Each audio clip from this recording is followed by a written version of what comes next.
the Bible is full of God's promises. So it's just jam-packed full of his truth, wisdom, and so many abundant promises because he's a good father. We all tend to find promises in the Bible that speak personally to us. For me, has been Psalm 68, 5-6. A father of the fatherless, a defender of widows, is God in his holy habitation. God sets the solitary in families. He brings out those who are bound into prosperity. But the rebellious dwell in a dry land. Father to the fatherless. Yep. So this verse, it's always hit me on a personal level. I didn't have that that traditional healthy family. I have a lot of generational bloodline crap, a lot of addiction, a lot of just abuse, and yeah. So family's always been really hard for me. I grew up in it, and so I've always desired it. And then, growing up, having those traumas and not yet working through them, it just creates more. Like then you just get into more toxic crap. So there's just been a lot of single mom life for me. That's just how it's been. I moved from Virginia to Ohio in 2013 with a newborn girl and a preteen boy. And so when I was saved in 2019, I already experienced so much of my life lonely and doing things on my own. That has been like a desire of my heart, is to have like that support in that family. He's blessed me in so many different areas of my life, with amazing friends and people that I can call family. I know he's working because he's amazing and every promise he keeps. And then, so he brings out those who are bound into prosperity. So what are we bound in? Bound in comfort, bound in not doing that inner work, bound in addiction, bound in shame, bound in sin cycles, bound in prior coping mechanisms.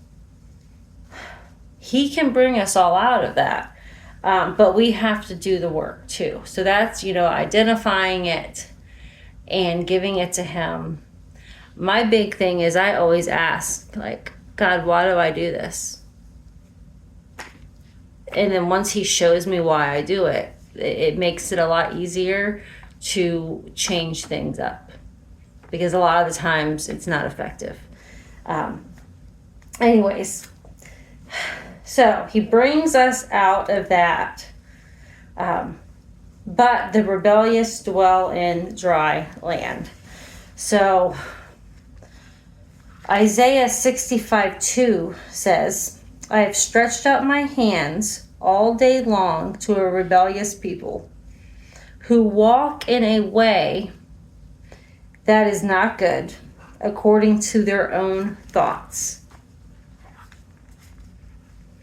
He wants to bless us. He wants to give us our heart's desires. But if we aren't changing, and if we are continuing to just do the same thing over and over again, first of all, that's insanity. But we're not then able to handle the blessing that our hearts desire. He has to strengthen us, and he has to develop us in those areas. Friend, we have to surrender surrender our thought patterns. We are to take all of our thoughts captive and make them obedient to Christ. So that means knowing our worth. Knowing what our worth is in Him, because if we think of it less, then we're believing a lie.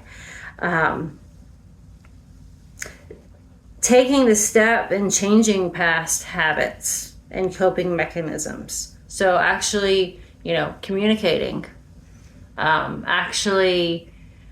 trusting and not jumping to conclusions, pausing,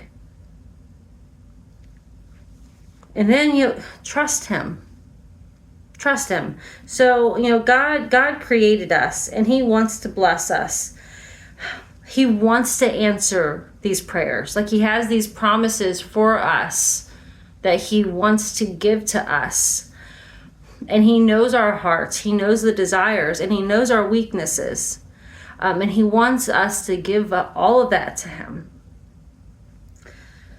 Because it's in the wilderness that the work is done. When we do change our communication techniques, when we do break down walls, when we become better people for our children, when it does happen, and it happens in the hard times. And in order for us to handle the amazing blessings that He has, we have to go through the hard stuff.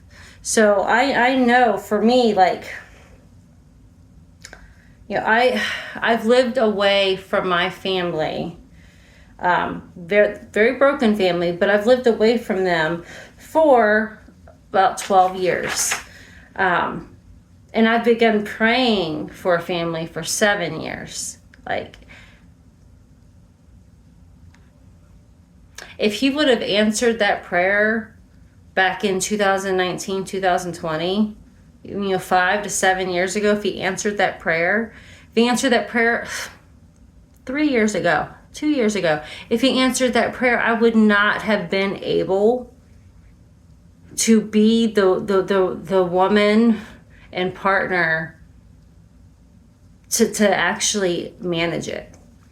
I wouldn't have the ability to trust, because that I just started to learn how to do. My communication skills would have still needed work. So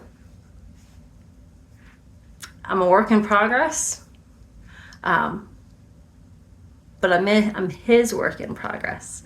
So I just stay encouraged. The hard things that are going on, whatever promise He has given you, don't let go of it. He's got it.